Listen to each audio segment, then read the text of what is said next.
Hey, Bourbon brothers and sisters, Angry Mac here again. Before I even get going, can you please like and subscribe? I always forget to say that. Just a simple little subscribe goes a long way. Close to 200 right now. Let's break this 200 person barrier. Today, I would like to talk about something that is near and dear to me. It's scamming. Scamming.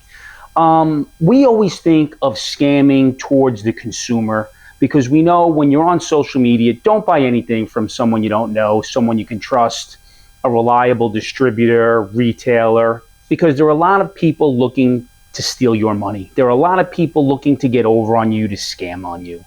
We all know this. Anybody on social media, I mean, that's the golden rule. Somebody follows you and 30 seconds later, they're like, yeah, I have a Warehouse C bottle special for you for $50. I can give it to you for MSRP. Odds are, if the price is too good, something's not right. But it goes deeper than that. There are scammers out there scamming the craft industry. And just recently, I was confused for a scammer. Yes, Angry Mac was confused for a scammer. Lover of craft bourbons, sampler, reviewer. Overall, I think I'm about as genuine as you can possibly get. But yes, I can understand the frustration of these small craft distillers trying to hang by on a shoestring budget, sending out bottles and samples to people who aren't reviewing. Somebody said it's very easy for them to do due diligence, but they're so small. A lot of them don't even have social media people. It's the owner or the owner's daughter or a friend, you know, surfing the internet, trying to find out who's who. It's not as easy as you think. And as I said, many times I've spoken to these craft distillers, these owners. They just don't have the resources to produce, to sell, to distribute, to surf social media.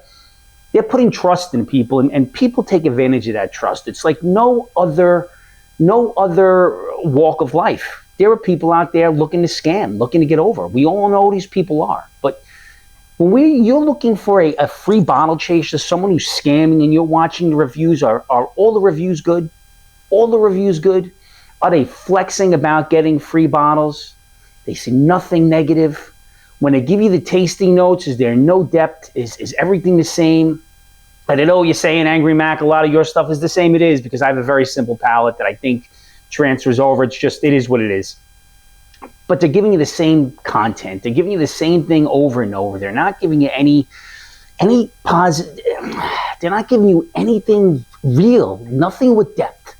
You know, you look on their profile, they have 200,000 followers and they have 50,000 likes. I mean, that's a giant red flag. You know who they are. I know who they are, but do the craft distillers know who they are? They're making us look all bad. You know, Jim Chastain from ASW once said to me, he said, Mac, you know, if every review is great, does it really make a difference what I send you? And he was leery of many, many people. Yes, I was one of them. My reviews are very rarely negative. I tell you what I like and I tell you what I don't like. And I firmly believe that everything's worth a try because everybody's palate's different. People even like Dickel. I'll die on that hill. I just don't understand it, but people like it. People love it. It is not for me, although I keep trying. I'm one with Garrison Brothers. It's really hit or miss. It's been more misses than hits, but people love it. Once again, everybody's palate's different. So when I do reviews, it's honest and it's, this may not for me, but it's worth a try. This is something I enjoyed, but I wouldn't spend my money on. So what the real reviewer tells you is, did I get this bottle? Like right now, this Earl Crafts, this bottle I bought, this bottle was sent to me by Cedar Ridge. This bottle was sent to me by Ingram. And this bottle was sent to me by Oregon Spirits. I've reviewed 3 out of the 4 so far. This is next on my list. Most of my reviews come from samples sent by people. This is a Reveries. This is a Yellow Jacket by the New Jersey Raz Club. Where did I get the bottles? So I'm still buying my own bottles. A lot of the bottles that I have, I bought. Yes, I do get some, but I tell people. So when I did the Ingram, I said Ingram was kind enough to send me this bottle. When I do the Cedar Ridge review, I will say Cedar Ridge was kind enough to send me this bottle. It is not going to influence what I think. I also am not negative towards my reviews. I do respect the work that goes into it. I respect the process, and I do respect that, as I said, everybody's palate's different. Have I criticized or real reviewers criticized different brands and different things? Yes. Are we chasing allocations? No. Real reviewers, a lot of them I don't, because I'm not quite bright enough to do it. You know, Bourbon Theory has one where they give it a scale. Whiskey Weather has a really good one, the lightning scale, the weather scale. But a lot of these reviewers have scales that give you something more than damn delicious or absolutely delicious or effing delicious. That's me. I'm something delicious or not so much. But every bottle can't be phenomenal. If you're getting that review that tells you everything is phenomenal, that's somebody you don't want to watch. What I would recommend for you is find reviewers, and find trustworthy people who have a palate similar to yours. This way you could try what they're recommending because you enjoy the stuff that they're already telling you that they like. That is the best way for me to find a reviewer and somebody that I could trust and count on. Because now when I'm saying, if that reviewer says it's not so great, give it a try, it wasn't for me, it may not be for me. That doesn't mean I'm not going to try it. I'm very big on trying everything. Once again, I've tried Dickel and Garrison Brothers many times, even Balcones. That Texas whiskey, besides Still Austin, I'm still trying to find one that's really good. Now, listen.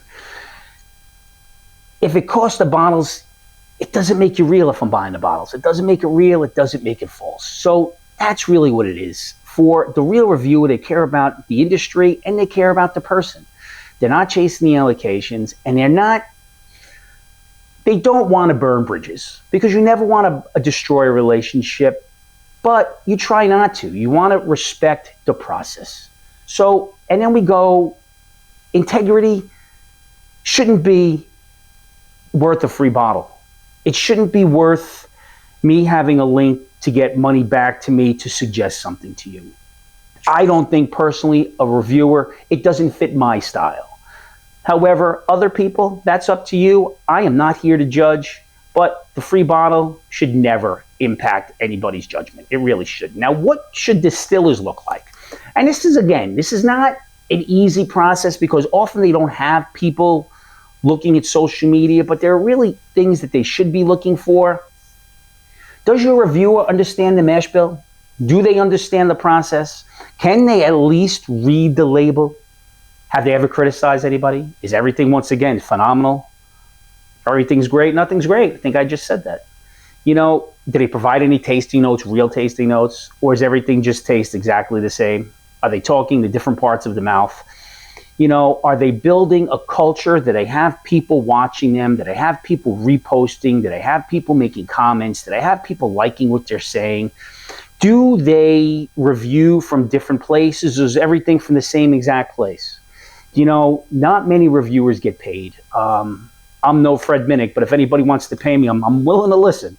I don't know how many out there are actually making a living doing this. There's Whiskey Weather, there's Fred Minnick, there's a couple of other ones, but it is a very hard industry to review and actually make money. I think that a lot of reviewers and influencers and content creators, they do ask, do you have any samples? Is there a way to get a sample bottle? Can I put on a social media list? And those are people that you should be listening to as a craft distiller, but you should also put a little research. Who are these people? You know, if you only send bottle to the people who never disagree with you, it's just an advertisement. It's not a real honest review. I mean, we all know that. You know, and once again, what should viewers look like?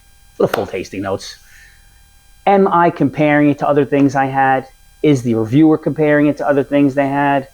Check their older videos. Once again, see the body language they have when they taste it. Is it a real look of surprise? Is it a look of they've already practiced what they're doing? I mean, if it looks and sounds like a commercial, odds are it's rehearsed, it's commercial, it is what it is. Like, I know you see me here looking around all over the place because I lose the train of my thought quite a bit.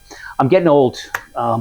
57 is no young guy anymore, and I do forget what I'm saying. I write down an outline of what I'm doing, and I do look over the outline to make sure I don't lose track, because I'll ramble on for 26 minutes or be done in 3 minutes. You know, you have to look for people, once again, that you trust. Not all free bottle reviews are fake. You have a guy like Whiskey Weather, he gets free bottles, not fake. You have a guy like that one guy, Ryan, he gets free bottles, they're not fake. Free bottles doesn't mean fake. It doesn't mean fake at all. All sponsored content doesn't mean fake. Once again, you go back to Fred Minnick, it doesn't make a difference to me that people give him these bottles and he gets paid. He's doing a service. So I understand and respect that service. Do I agree with everything he says? No. Do I understand he's getting paid? Yes. Do I think it really has a big impact on his tasting notes? I don't think so at all. But what really matters is the transparency, the consistency, the willing for the reviewer to take a risk. That's how you know authentic and you know genuine. Who are they surrounding themselves with? Don't be scammed by these people. Don't be scammed. If you're watching a reviewer, it's never given a bad review, turn it off. All I'm saying, I'd rather give away a free bottle than lose my integrity. Scammers, they don't care. They're flexing that free bottle and they're telling you, hey, listen, this company just sent me 4 bottles. You'll never hear me talk about, oh my gosh, they sent me bottles. It'll be in a matter of fact the way I'm talking. So in closing, find the people you like. Watch the people you like.